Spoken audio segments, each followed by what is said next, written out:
கடைசியாக சகோதரரே, கர்த்தரிலும் அவருடைய சத்துவத்தின் வல்லமையிலும் பலப்படுங்கள். நீங்கள் பிசாசின் தந்திரங்களோடு எதிர்த்து நிற்க திராணியுள்ளவர்களாகும்படி தேவனுடைய சர்வாயுத வர்க்கத்தை தரித்து கொள்ளுங்கள்.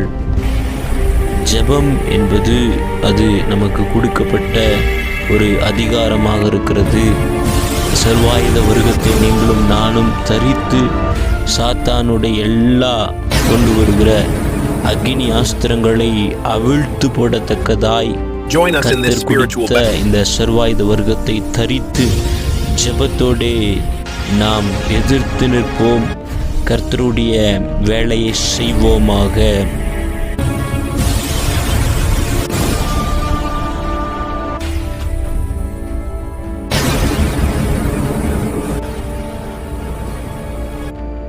Join us in this spiritual